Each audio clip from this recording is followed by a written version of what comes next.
Good morning students. Last time આપણે carbon સમૂહ તત્વોની ઓક્સિજન સાથેની પ્રતિક્રિયાત્મકતા અને હાઇડ્રોજન સાથેની પ્રતિક્રિયાત્મકતાની વાત કરી. આજે મિત્રો આપણે હેલોજન સાથેની પ્રતિક્રિયાત્મકતા જોવી છે. મિત્રો આ સમૂહના તત્વો હેલોજન સાથે પ્રક્રિયા કરીને હેલાઇડ આપે છે અને અમે ખાસ કરીને બે પ્રકારના હેલાઇડ, એક MX2 પ્રકારના, બીજા MX4 પ્રકારના.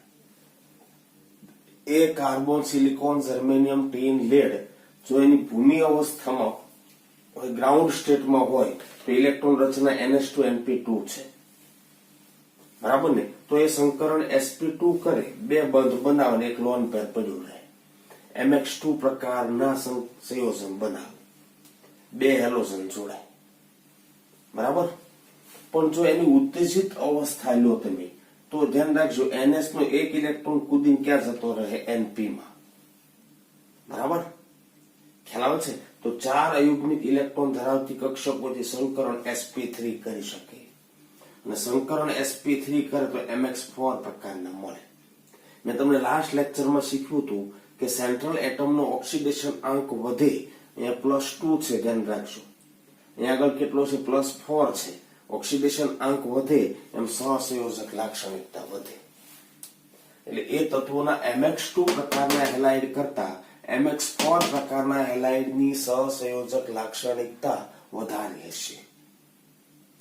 એનો મતલબ બહુ સીધો થાય કે SnCl2 લઉં, SnCl2 લઉં અને SnCl4 લઉં તો એમાં સહસંયોજક લાક્ષણિકતા કોની વધારે હોય?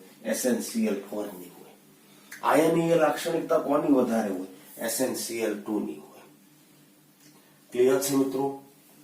બીજી એક વાત કરીએ તો ધ્યાન રાખજો, MX4 પ્રકારના સંયોજનોમાં SnF4 અને PbF4 એ સહસંયોજક નથી અને એની પાછળનું કારણ સમજાવીએ તો F- ખૂબ નાનો આયન, નાનો ઋણ આયન છે, ધ્યાન રાખજો. તો ધન આયન વડે સરળતાથી એનું ધ્રુવીયકરણ ન થઈ શકે. F- ના ઇલેક્ટ્રોન વાદળમાં વિકૃતિકરણ લાવવું મુશ્કેલ છે. પોઝનના નિયમ પ્રમાણે એને સહસંયોજક લાક્ષણિકતા ન આપી શકાય, બરાબર ને? ધ્રુવીયકરણ ન પામે, ધ્રુવીયકરણ ન પામે, બરાબર ને? એટલા માટે આ ફ્લોરાઇડ છે, MX2 પ્રકારના ફ્લોરાઇડ છે, એ તો આયનીય છે, પણ ટીન અને લેડ જેવી ધાતુના ફ્લોરાઇડ છે એ સહસંયોજક નથી, મતલબ કે આયનીય છે, મતલબ કે આયનીય છે. ક્લિયર છે મિત્રો આટલું? F- ખૂબ નાનો હોવા પાછળનું કારણ Cl-, Br-, I- જેવા મોટા ઋણ આયન હોય ને તો એની આજુબાજુમાં રહેલા ધન આયનો એના ઇલેક્ટ્રોન વાદળનું વિકૃતિકરણ કરે, ધ્રુવીયકરણ કરે અને એના કારણે સહસંયોજક લાક્ષણિકતા ડેવલપ થાય છે આયનોથી, બરાબર. બીજી એક વાત કરી છે GeX4 અને GeX4a GeX2 કરતા વધુ સ્થાયી છે. તો સીધી વાત છે કે ઉપરનું તત્વ છે અને +4 અવસ્થાની સ્થાયીતા અને આની કઈ +2 અવસ્થાની સ્થાયીતા, +2 સ્થાયી, સોરી, વધારે સ્થાયી અવસ્થા કઈ છે? +4 છે, બરાબર. તો વધુ સ્થાયી સંયોજનો એ જ બનાવવાનું છે +4. પણ PbX4 કરતા PbX2 ઓછો સ્થાયી છે, કેમ કે આમાં +4 છે, આમાં +2 છે. પણ Pb માટે સ્થાયી ઓક્સિડેશન અવસ્થા તો +2 છે, કારણ કે નિષ્ક્રિય યુગ્મ અસર. તો આ વાત પણ ધ્યાનમાં રાખજો, આ વાત પણ ધ્યાનમાં રાખજો, બરાબર ને? નીચેના તત્વોના ટેટ્રાહેલાઇડ કરતા ડાયહેલાઇડ વધુ સ્થાયી છે. વચ્ચેના કે ઉપરના તત્વોમાં ડાયહેલાઇડ કરતા ટેટ્રાહેલાઇડ વધારે સ્થાયી છે. બહુ મહત્વનો એક ટોપિક હવે જોવાનો છે. CCl4 સિવાય ના બધા હેલાઇડનું જળ વિભાજન થાય, CCl4 નું ન થાય. બધા હેલાઇડનું જળ વિભાજન થાય, માત્ર CCl4 નું જળ વિભાજન ન થાય. એ પોઈન્ટ પછી જોઈએ, પણ પહેલા એક પોઈન્ટ આ જોઈ લઈએ. PbI4 સ્થાયી નથી, PbI2 સ્થાયી છે, બરાબર. PbI4 સ્થાયી નથી. એનું કારણ તમને કહું કે Pb+4 આયન હોય એની આસપાસ મોટા કદના ઋણ આયનો જોડાય. એનો જવાબ આપણે અહીંયા લખીએ. બરાબર ને? PbI4 એ સ્થાયી નથી. બરાબર ને? અને એની પાછળનું જો કારણ આપણે આપીએ, બહુ શોર્ટમાં કારણ આપવું છે, ધ્યાન રાખજો. Pb+4 આયન, Pb+4 આયન જેટલો ધન વીજભાર વધે એટલો કદ વધવાનો. બરાબર ને? Pb+4 આયન ની આસપાસ 4 મોટા કદના I- નું કદ મોટા કદના I- આયનો ગોઠવાય અને મોટું કદ હોવાના કારણે ધ્યાન રાખજો, Pbi બંધ લંબાઈ વધે જેટલી મોટી સાઈઝ, ધન આયન પણ મોટો, ઋણ આયન પણ મોટો, તો બંધ છે કેવો બને? નિર્બળ બને. મોટા કદ હોવાના કારણે બરાબર બંધ નિર્બળ બને, તેથી સરળતાથી વિઘટન પામે. એટલે એમાં ખરેખર થાય શું? તો કે PbI2 હોય એની જાતે મંડે વિઘટન પામવા, અને એમાંથી શું બનાવે? PbI2 અને વત્તા I2 છૂટો પડે. PbI2 થોડી સ્ટેબિલિટી આવી જાય અને વત્તા I2 છૂટો પડે. બે PbI બંધ તૂટી જાય. બંધ તોડવા સરળ છે.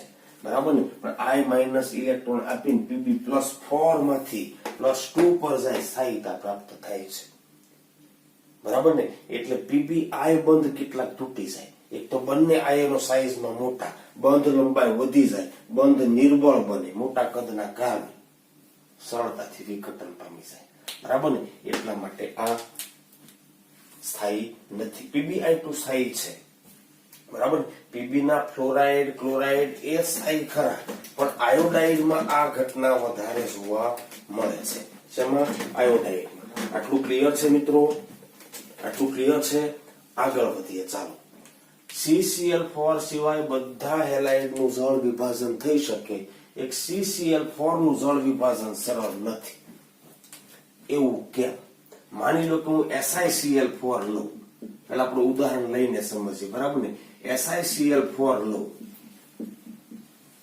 બરાબર? તો એક વસ્તુ ધ્યાનથી સમજજો. આ જ્યારે કોન્ટેક્ટમાં પાણીના આવે, પાણીના ઓક્સિજન પાસે બે અબંધકારક યુગ્મો, ઋણ ક્ષેત્ર. બરાબર? સિલિકોને 4 બંધ બનાવ્યો એટલે 8 ઇલેક્ટ્રોન થયા. પણ ધ્યાન રાખજો, સિલિકોન પાસે ખાલી ડી કક્ષક છે, ખાલી 3D કક્ષક છે. એટલે એ 8 થી હજી 3D કક્ષકનો ઉપયોગ કરીને ઇલેક્ટ્રોન વધારી શકે. બરાબર? બીજી એક વાત કરીએ કે SiCl બંધ ધ્રુવીય છે, સારો એવો ધ્રુવીય છે. એમાં તે કોના તરફની ધ્રુવીયતા છે? Cl તરફની. સિલિકોન કરતા ક્લોરીનની વિદ્યુત ઋણતા કેવી? વધારે. બરાબર? સામે H2O છે. હા, તો પાણીના ઓક્સિજન પાસે, પાણીના O પાસે અબંધકારક યુગ્મ છે.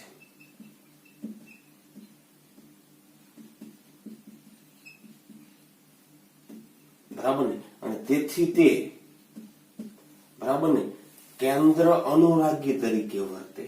કેન્દ્ર અનુરાગી તરીકે વર્તે. એટલે સિલિકોનના કેન્દ્ર તરફ જ્યાં ઇલેક્ટ્રોનની અછત હોય, જ્યાં ઇલેક્ટ્રોન સ્વીકારી શકે એમ હોય, એના તરીકે વર્તે. એટલે આ ઓક્સિજનનું અબંધકારક યુગ્મ સિલિકોન ઉપર એટેક કરે. સિલિકોન ઉપર એટેક કરે. એટેક કરે એટલે શું થવાનું? તો ધ્યાનથી સમજજો, આપણને કંઈક આવું મળશે. ધ્યાનથી જોજો. સિલિકોન સાથે Cl4 હતા અને એક એક્સ્ટ્રામાં ઓક્સિજન સવર્ગ બંધથી અહીંયા જોડાઈ ગયો, OH2, અહીંયા પ્લસ આવી ગયો. આખું યુગ્મ સિલિકોનને આપ્યું. બરાબર? પણ ધ્યાન રાખજો, સિલિકોન અને ક્લોરીન વચ્ચેનો બંધ તો ઓલરેડી ધ્રુવીય હતો જ. ઓલરેડી ધ્રુવીય હતો.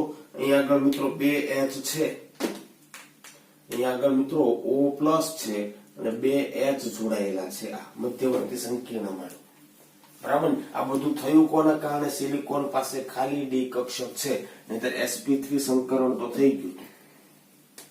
એની 3s અને 3p તો બંધમાં વપરાઈ ગઈ હતી. ખાલી 3d એ ઇલેક્ટ્રોન યુગ્મ સ્વીકાર્યું. બરાબર, ખાલી ડી કક્ષક છે તે ઇલેક્ટ્રોન યુગ્મ સ્વીકારી શકે. ઇલેક્ટ્રોન યુગ્મ સ્વીકારી શકે.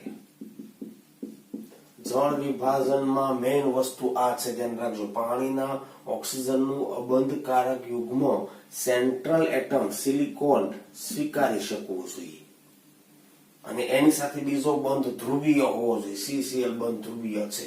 જેવો આ દાખલ થાય એટલે ધ્યાન રાખજો, SiCl બંધ તૂટી જાય. SiCl છે એમાં Cl ની વિદ્યુત ઋણતા વધારે, બંધના બંને ઇલેક્ટ્રોન લઈને Cl છૂટો પડી જાય. અહીંયા ઓક્સિજન યુગ્મ આપ્યું, ઓક્સિજન ઉપર પ્લસ ચાર્જ છે. એ પ્લસ ચાર્જ ને કાઉન્ટર કરવા માટે OH બંધનું આખું યુગ્મ કોણ લઈ જાય? ઓક્સિજન. બરાબર, તો અહીંયા છૂટું શું પડે? H+. અહીંયા છૂટું શું પડે? HCl. તો મને શું મળવાનું? ધ્યાનથી જોઈશું. એ સિલિકોન હતો, એની સાથે એક OH આવી ગયો, બરાબર ને? એક Cl, બીજો Cl, ત્રીજો Cl, ચોથો Cl દૂર થઈ ગયો. ચોથો Cl દૂર થઈ ગયો. તો અંતે થયું શું? એક પાણીનો અણુ દાખલ થયો, HCl છૂટો પડ્યો. એટલે ખરેખર મારે સમજવું હોય તો આ બંધમાં પાણીનો H આ બાજુ આવ્યો અને OH આ બાજુ આવ્યો. પાણીનો અણુ વિભાજન પામીને દાખલ થયો. આને જળ વિભાજન કહેવાય.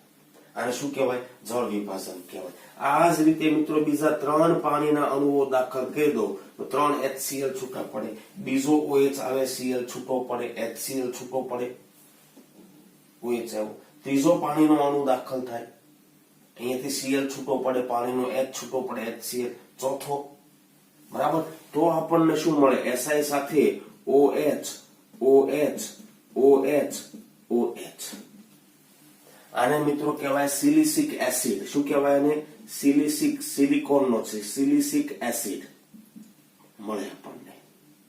તો મિત્રો સિલિકોનનો હેલાઇડ જળ વિભાજન કરી શકે છે. હવે સિલિકોન થી નીચે કોણ આવે? જર્મેનિયમ. તો એની પાસે ડી કક્ષક હોય ખાલી, અને 3d ખાલી હોય, એમ જર્મેનિયમ ના 4d ખાલી હોય. એની નીચે કોણ આવે? ટીન, 5d ખાલી હોય. એની નીચે કોણ આવે? લેડ, 6d ખાલી હોય. બરાબર ને? ખાલી ડી કક્ષક પ્રાપ્ય થવાની, એમાં પાણીનો ઇલેક્ટ્રોન યુગ્મ સ્વીકારી શકે. પણ કાર્બનનો વિચાર કરો. ઇલેક્ટ્રોન રચના છે 2s2 ઇલેક્ટ્રોન રચના શું છે? 2s2 છે એમની પાસે ખાલી ડી કક્ષક? ના. છે એમની પાસે કોઈ ઇલેક્ટ્રોન યુગ્મ સ્વીકારી શકે એવી કક્ષક? ના. SiCl4 બની ગયો, SiCl4 બની ગયો પછી એ ઇલેક્ટ્રોન યુગ્મ સ્વીકારી શકશે નહીં. જોઈએ આપણે, જો આમ છે, SiCl4 બની ગયો, સોરી કાર્બન સાથે CCl4 બની ગયો. જોજી, તો ધ્યાન રાખજો, 4 CCl બંધ બની ગયા, sp3 સંકરણ, એટલે કે 2s અને 2p ઓલરેડી વપરાઈ ગઈ. 2d નથી, 2d કક્ષક તો આવતી નથી. બરાબર ને? ખાલી ડી કક્ષક ન મળે, ડી કક્ષક ન મળે. તેથી પાણીનું અબંધકારક યુગ્મ ન સ્વીકારી શકે. હવે તમને આમ આઈડિયા આવી જવો જોઈએ, પાણી વડે જળ વિભાજન કોણ પામે? સેન્ટ્રલ એટમ સાથે સાઇડ એટમના બંધ ધ્રુવીય હોવા જોઈએ, તો એ લિવિંગ ગ્રુપ તરીકે છૂટું પડી શકે. પાણીનું ઇલેક્ટ્રોન યુગ્મ સેન્ટ્રલ એટમ સ્વીકારી શકતો હોવો જોઈએ. બરાબર? હા, ઓક્સિજનનું અબંધકારક યુગ્મ છે સ્વીકારી શકતો હોવો જોઈએ. બરાબર? અને હજી એક નેક્સ્ટ વસ્તુ તમને કહી દઉં, આનું સંકરણ sp3 હતું, નાનું સંકરણ કયું થઈ ગયું? sp3d. બરાબર? સંકરણ એક એકમ વધી શકતું હોવું જોઈએ. સેન્ટ્રલ એટમ મધ્યસ્થ પરમાણુ સિલિકોન નું સંકરણ વધી શકે છે.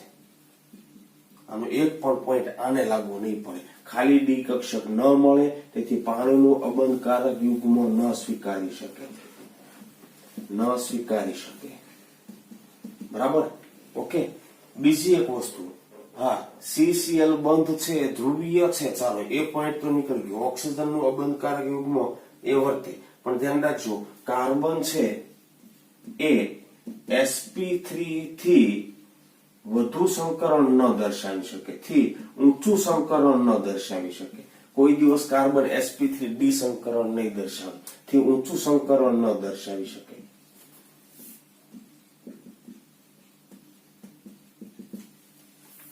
બરાબર ને? એટલે પાણીનો અણુ અહીંયા આગળ જાય તો પણ ઇલેક્ટ્રોન યુગ્મ આપી શકે નહીં, આ રીતે જોડાઈ શકે નહીં, HCl છૂટો પડી શકે નહીં. ખ્યાલ આવે છે? હા કે ના?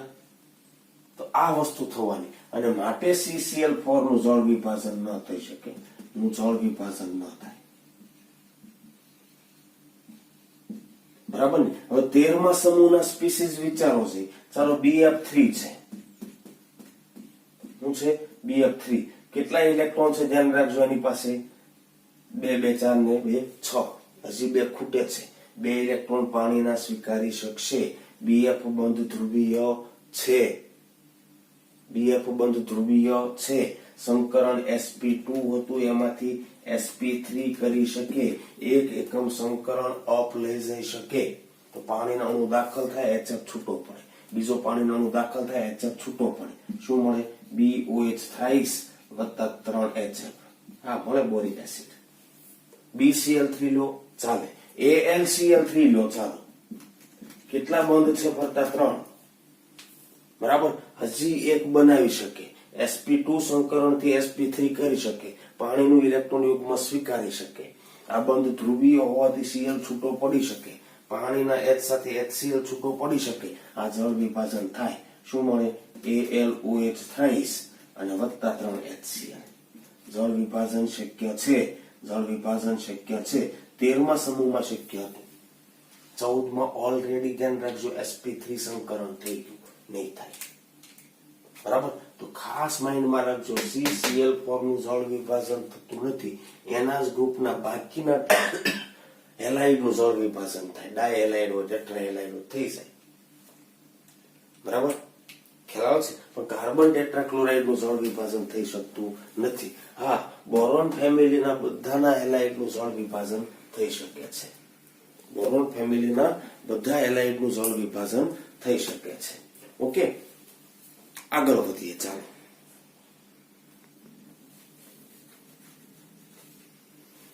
ચાલો મિત્રો,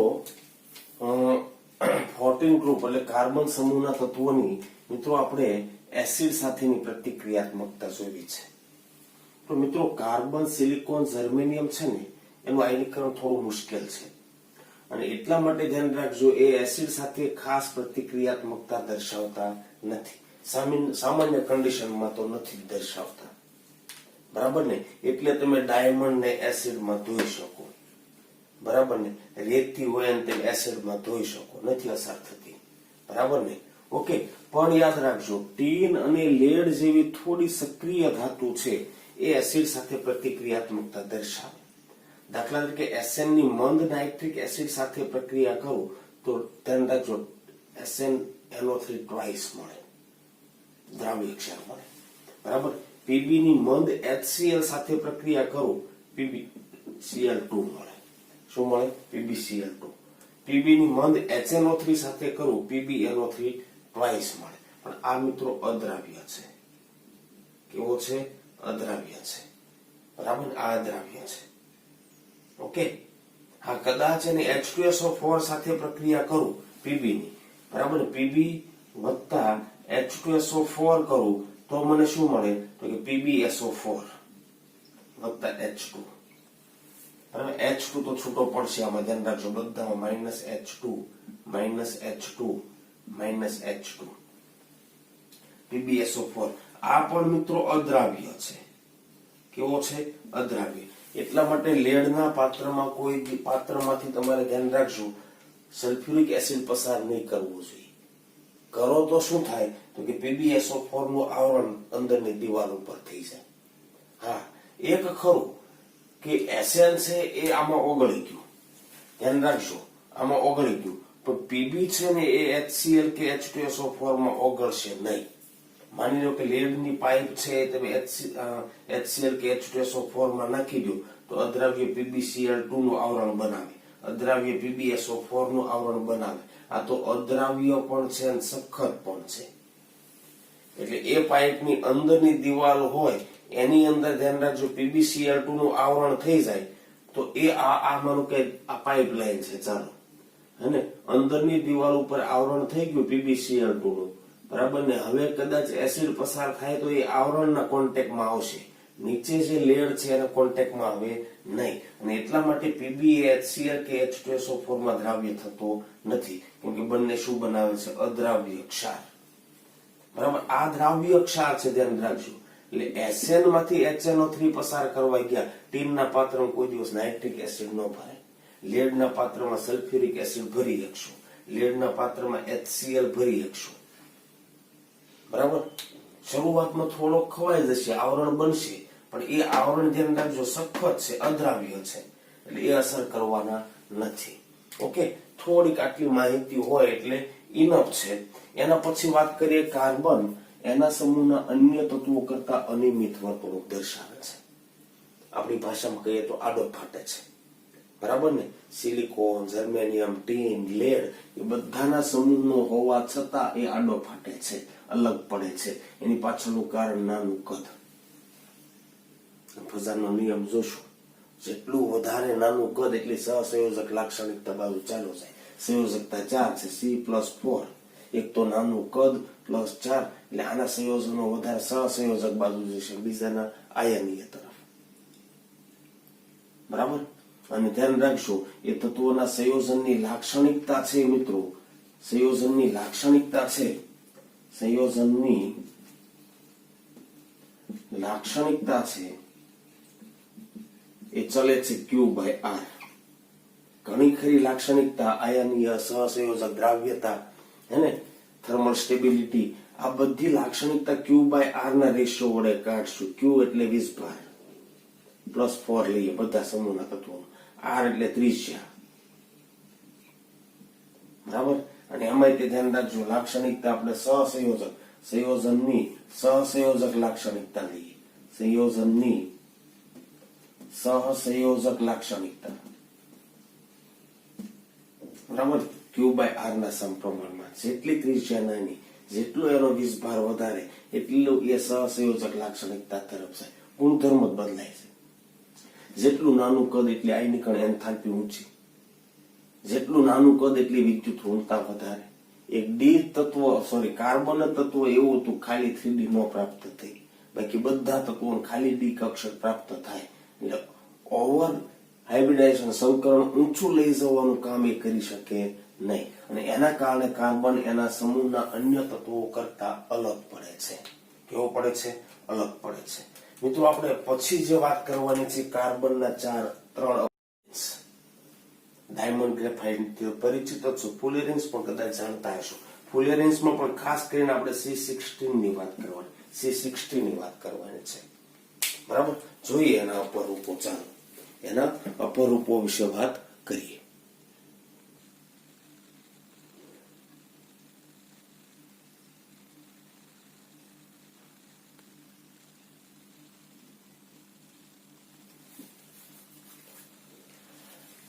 હવે મિત્રો આપણે કાર્બનના 3 અપરૂપોની વાત કરવાની છે. કેટલા અપરૂપો? 3. બરાબર, 3 અપરૂપોની વાત કરવાની છે. એને એલોટ્રોપ્સ કહેવાય. શું કહેવાય એને મિત્રો? એલોટ્રોપ્સ. એમાં સૌથી પહેલું છે હીરો એટલે ડાયમંડ. બરાબર ને મિત્રો, ડાયમંડની રચના છે ને એ સમચતુષ્ફલકીય ત્રિપરિમાણીય જાળીદાર રચના હોય. કઈ રીતે સમજાવું? પ્રત્યેક ડાયમંડની અંદર પ્રત્યેક કાર્બન પરમાણુ હોય. કાર્બન પરમાણુ મેં ધ્યાન રાખજો ગ્રીન સિમ્બોલ થી દર્શાવ્યા છે. એનો એકમ કોષ છે એ મેં લાલ પેન થી ક્યુબ બનાવ્યો છે. પ્રત્યેક કાર્બન પરમાણુ છે ને એ મિત્રો બીજા 4 કાર્બન પરમાણુઓ સાથે જોડાયેલો હોય. પ્રત્યેક કાર્બન પરમાણુ. બરાબર, માની લો કે આ કાર્બનની વાત કરું તો ધ્યાન રાખજો એક કાર્બન સાથે જોડાયેલો હોય, પછી આ બીજા કાર્બન સાથે જોડાયેલો હોય, બરાબર, પછી આ ત્રીજા સાથે જોડાયેલો હોય, અહીંયા ચોથા સાથે જોડાયેલો હોય, એમ આ પણ બીજા 4 સાથે જોડાયેલો હશે. પ્રત્યેક કાર્બન મિત્રો બીજા 4 કાર્બન સાથે જોડાયેલો હશે, બીજા 4 કાર્બન સાથે જોડાયેલો હશે. માની લો કે સમજો છો તમે, એમ આ કાર્બન લઉં તો એ પણ મિત્રો બીજા 4 સાથે જોડાયેલો છે. ફલક ઉપર છે ને આ કાર્બન, બરાબર ને, એ પણ બીજા 4 સાથે જોડાયેલો છે. 1 2 3 4, બરાબર ને. એમ પ્રત્યેક કાર્બન મિત્રો બીજા 4 કાર્બન સાથે જોડાય અને આખી ત્રિપરિમાણીય રચના બને, બરાબર ને. એટલા માટે એની રચના આપણે કહીશું સમચતુષ્ફલકીય ત્રિપરિમાણીય જાળીદાર રચના, બરાબર. હા, એનો વક્રી ભવનાંક મિત્રો ખૂબ ઊંચો છે. આ એક કાર્બન બીજા કેટલા કાર્બન સાથે જોડાયેલો છે? 4 કાર્બન સાથે. બધામાં આપણે બતાવીએ તો ધ્યાન રાખજો, આ એકમ કોષના 8 ખૂણા ઉપર હશે.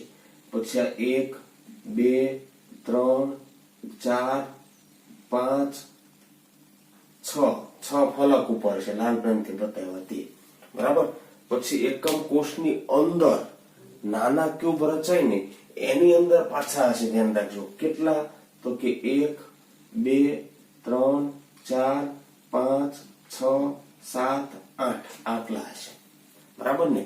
તો એક કાર્બન બીજા 4 કાર્બન સાથે જોડાયેલો હશે. કેટલા કાર્બન સાથે? 4 કાર્બન સાથે, બરાબર ને. આ કાર્બન 4 સાથે થઈ ગયો, આ કાર્બન 4 સાથે થઈ ગયો. આ આગળ જે થશે, આગળ થશે, ધ્યાન રાખજો, બરાબર. આ પણ આગળ થશે, બરાબર. આ રીતે રચના હોય એની ધ્યાન રાખજો. માની લો કે આ ફલકનો છે તો એ જે આગળ બીજા સાથે જોડાયેલો હોય, બરાબર, પણ અહીંયા આગળ જોડાણ એનું આવું હોઈ શકે, હજી આગળ જોડાશે, બરાબર. માની લો કે અંદરનો ફલક છે એની સાથે જોડાય, બરાબર. તો ટૂંકમાં આ રીતે જોડાણ હશે. એક કાર્બન બીજા 4 કાર્બન સાથે જોડાયેલો હશે, બરાબર ને. બીજા કેટલા? 4 કાર્બન સાથે જોડાયેલો હશે. બધામાં આપણે જોડાણ દર્શાવવું મુશ્કેલ છે, કેમ કે આખું ત્રિપરિમાણીય છે. ઊંચા વક્રી ભવનાંકના કારણે ધ્યાન રાખજો એ ચળકાટ ધરાવે છે. ડાયમંડ એના ચળકાટ માટે જાણીતો છે. પ્રત્યેક કાર્બન અન્ય 4 કાર્બન સાથે જોડાણ ધરાવે. ધ્યાન રાખજો, કોના વડે? સિગ્મા બંધ વડે. કમ્પલસરી એકલ બંધ છે. સમચતુષ્ફલકીય રચના. વિદ્યુતનો અવાહક છે, કોઈ મુક્ત ઇલેક્ટ્રોન નથી. કાર્બનના 4 ઇલેક્ટ્રોન, ધ્યાન રાખજો, બંધ બનાવવામાં વપરાય છે. કોઈ મુક્ત ઇલેક્ટ્રોન તો છે નહીં. ધાતુઓમાં મુક્ત ઇલેક્ટ્રોન હોય એટલે એ વાહક, અવાહક છે. ઉષ્માનો વાહક છે, ધ્યાન રાખજો. કેમ કે તમે ગરમ કરો ને એટલે સમચતુષ્ફલકીય જાળીદાર રચના છે એટલે ધ્યાન રાખજો, દોલન છે એનું પ્રસરણ થાય એના સ્ફટિકમાં, બરાબર ને. ઉષ્માનો વાહક છે. સખતાઈ માટે જાણીતો, તમને ખબર, ઘનતા ખૂબ ઊંચી. ગ્રેફાઇટ કરતા તો વધુ જ છે. ગ્રેફાઇટ કરતા કેવી? વધુ. ધ્યાન રાખજો, એની પ્રમાણિત સર્જન એન્થાલ્પી જાણો છો, ડેલ FH0 1.9 છે. મતલબ એ પ્રમાણિત સ્વરૂપ નથી, બરાબર ને. અને હા, એક વસ્તુ કહી શકીએ, ગ્રેફાઇટ કરતા ઓછો સ્થાયી છે. ગ્રેફાઇટ કરતા ઓછો સ્થાયી. કુદરતી છે આ પણ મિત્રો. આ કુદરતી નથી, ફુલેરિન્સ એ કુદરતી નથી, એ મિત્રો કૃત્રિમ છે, બનાવવામાં આવે ગ્રેફાઇટમાંથી બનાવવામાં આવે. બીજું એમનું અપર રૂપ છે મિત્રો છે, પહેલો કોણ છે? ડાયમંડ. બીજું કોણ છે? ગ્રેફાઇટ. એમાં સંકરણ મિત્રો sp2 છે. પ્રત્યેક કાર્બનમાં સંકરણ sp2 એટલે એક કાર્બન મિત્રો, એક કાર્બન બીજા 3 કાર્બન સાથે જોડાયેલો હોય. કેટલા કાર્બન સાથે જોડાયેલો હોય? 3. એટલે બંધમાં મિત્રો એના 3 ઇલેક્ટ્રોન વપરાય.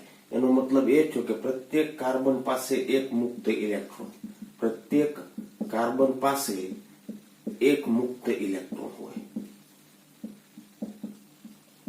અને એટલા માટે બરડ તો છે, વિદ્યુતનું વાહક છે.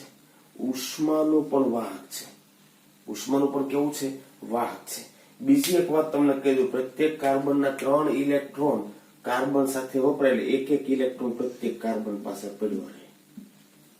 આ સંયોજકતા પૂરી કરવા માટે મિત્રો એ એક ઇલેક્ટ્રોન છે ભાગીદારી કરે એટલે પાઈ બંધ રચે. આના 2 તો અહીંયા વપરાઈ ગયા, ધ્યાન રાખજો, તો અહીંયા પાઈ બંધ રચે. આના 2 વપરાઈ ગયા તો ધ્યાન રાખજો, અહીંયા પાઈ બંધ રચે, બરાબર. અહીંયા આગળ 3 ના વપરાઈ ગયા, બરાબર ને. હા, અહીંયા આગળ પાયબંધ રચે, અહીંયા આગળ પાયબંધ રચે. તમે જોઈ શકો છો આખી રચનામાં એક છોડીને એક પાયબંધ આવશે. બેન્ઝીન જેવું બંધારણ બને ષટકોણીય રચનામાં. બરાબર, એવું જ અહીંયા પણ થવાનું, ધ્યાન રાખજો. પાયબંધ છે આ રીતે રચાય, એક છોડીને એક પાયબંધ કરતા જાઓ, બને આ રીતે. બરાબર ને? તો સ્તરમાં પાયબંધનું ક્લાઉડ તો ઉપર નીચે હોય, એટલે આનું પાય ક્લાઉડ આના કેન્દ્રમાં આકર્ષે, આનું પાય ક્લાઉડ એનાથી ઉપરના સ્તરને આકર્ષે. આ ષટકોણીય, ધ્યાન રાખજો કેવા સ્તર છે આ? ષટકોણીય સ્તરીય રચના મળવાની આપણને. કેવી રચના મળવાની આપણને? ષટકોણીય સ્તરીય રચના. બરાબર ને? આવા ષટકોણીય સ્તર હોય, પાય ઇલેક્ટ્રોન વાદળ છે એ સ્તરને આકર્ષે, અને એ આકર્ષણ બળને આપણે શું કહેશું? વાન ડર વાલ્સ. આનું પાય ક્લાઉડ આના કેન્દ્ર અને નીચેના કેન્દ્રને આકર્ષે, આનું પાય ક્લાઉડ આના કેન્દ્ર અને ઉપરના. વાન ડર વાલ્સ આકર્ષણ બળથી સ્તર જોડાયેલા હોય. ષટકોણીય જાળીદાર સ્તરીય રચના છે, ધ્યાન રાખજો. ઓકે, પણ સ્તર વચ્ચેનું ડિસ્ટન્સ કેટલું? 340 પાઇકોમીટર. વાન ડર વાલ્સ આકર્ષણ બળ છે પણ મિત્રો નબળું છે, અને એટલા માટે નરમ છે. ગ્રેફાઇટ સખત નથી. હા, બે સ્તર વચ્ચે ઘર્ષણ ઓછું છે, એટલે ખાસ કરીને ઊંચા તાપમાને ઘર્ષણ દૂર કરવા માટે ઓઇલ ગ્રીસ ન વપરાય ત્યાં તમે ઊંજણનો ઉપયોગ કરી શકો, લુબ્રિકન્ટ તરીકે વાપરી શકો. ઇન્ડસ્ટ્રીયલી સાધનો બહુ ઊંચા તાપમાને પ્રક્રિયા કરતા, ઊંચા દબાણ, તો ત્યાં મશીન કે ઊંજણ તરીકે ઓઇલ કે ગ્રીસ ન ચાલે, બળી જાય અથવા તો દબાણ નીકળી જાય. બરાબર ને? ગ્રેફાઇટ પાવડરનો ઉપયોગ થાય. એક બંધ લંબાઈની સરખામણી કરો. ગ્રેફાઇટમાં કાર્બન બંધ લંબાઈ 141.5, ડાયમંડમાં 154. ડાયમંડ કરતા ગ્રેફાઇટની બંધ લંબાઈ ઘટવાની. બંધ લંબાઈ ઘટે તો બંધ પ્રબળતા વધવાની. બંધ કોનો પ્રબળ? ડાયમંડનો, ગ્રેફાઇટનો. ધ્યાન રાખજો. બોન્ડ ઓર્ડર વધ્યો તો બળ આનો છે, પણ એમ છતાં ડાયમંડ સખત છે, એની રચના એવી છે.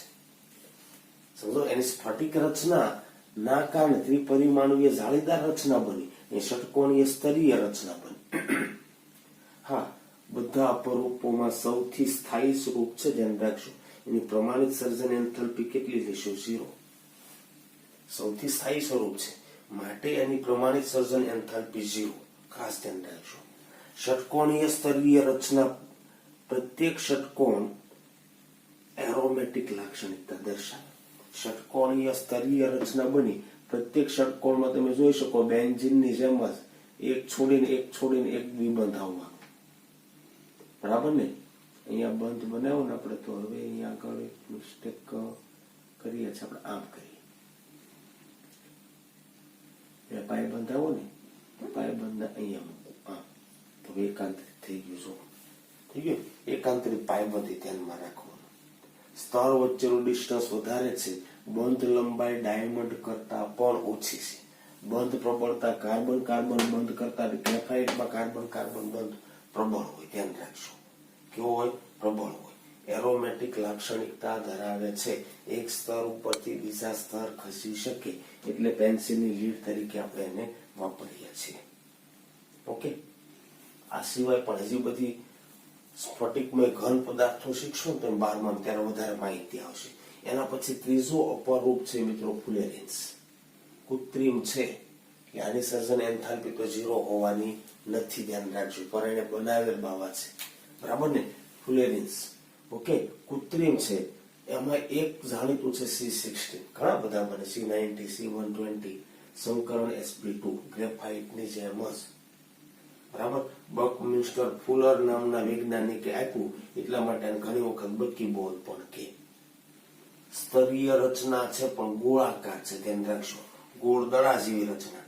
ષટકોણીય અને પંચકોણીય બે પ્રકારની રચનાઓ છે, એના દ્વારા ગોળા જેવી રચના બની હોય. પંચકોણીય અને ષટકોણીય. પણ એમાં પંચકોણ જોઈએ, ધ્યાન રાખજો. આ દડો આપણને અડધો જ દેખાય, ધ્યાન રાખજો. અડધો દડો ક્યાં હશે? પાછળ હશે. ષટકોણ પંચકોણ ગણી લો, ધ્યાન રાખજો. એક પંચકોણ, બરાબર. એની ફરતે જો 6 શું છે? 5 શું છે? ષટકોણ.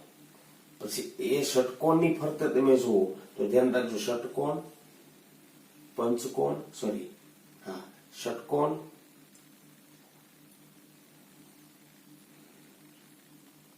ષટકોણ આમ જોઈએ, ચાલો આ પંચકોણ છે એની ફરતે જોવો જોઈએ, ષટકોણ જ છે બધા, પણ ષટકોણની ફરતે જોવો જોઈએ, ષટકોણ ષટકોણ પંચકોણ ષટકોણ ષટકોણ પંચકોણ, એટલે કે અડધા પંચકોણ હશે અડધા ષટકોણ હશે, પણ પંચકોણની ફરતે તો બધા ષટકોણ જ હશે, ધ્યાન રાખજો.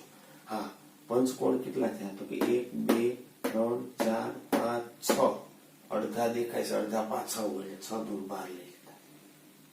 ઓકે, ષટકોણ કેટલા તો કે ધ્યાન રાખજો, ગણી લો 1 2 3 4 5, પછી અહીંયાથી ગણવાનું ચાલુ કર્યા 6 7 8 9 10, 10 અડધા દેખાય, અડધા પાછળ હોય, 20 ષટકોણ થી અને 12 પંચકોણ થી બનેલ હશે. કોણ? ફુલેરિન્સ. ક્લિયર છે? હા, આમાં પણ મિત્રો એકાંતરે દ્વિબંધ હશે, એકાંતરે દ્વિબંધ હશે, કે રચના સંકરણ કયું sp2, પ્રત્યેક કાર્બન પાસે એક મુક્ત ઇલેક્ટ્રોન હશે, એટલા માટે ધ્યાન રાખજો, વિદ્યુત અને ઉષ્માનો સારો વાહક સખતાઈ માટે પણ જાણીતો છે, બરાબર. એકાંતરે પાયબંધ રહેલા છે, આ રીતે એકાંતરે પાયબંધ રહેલા છે, ધ્યાન રાખજો. ઓકે, બરાબર. આ રીતે એકાંતરે પાયબંધ મુકતા જવાના, બરાબર. એકાંતરે પાયબંધ મુકતા જવાના.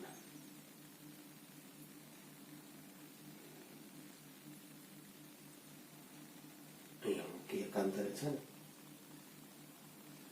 બરાબર ને, એ રીતે એકાંતરે પાયબંધ મુકતા જવાના, બરાબર ને. અને નહીં મૂકો તો તમારે સમજી જવાનું કે એકાંતરે પાયબંધ છે, એકાંતરે શું છે? પાયબંધ છે. આમાં અંદર આવશે, બરાબર. તો એકાંતરે પાયબંધ રચના હશે, એટલે કે આમાં પણ એરોમેટિક લાક્ષણિકતા જોવા મળે, તો ઓલા કરતા વધારે જોવા મળે, ગ્રેફાઇટ કરતા.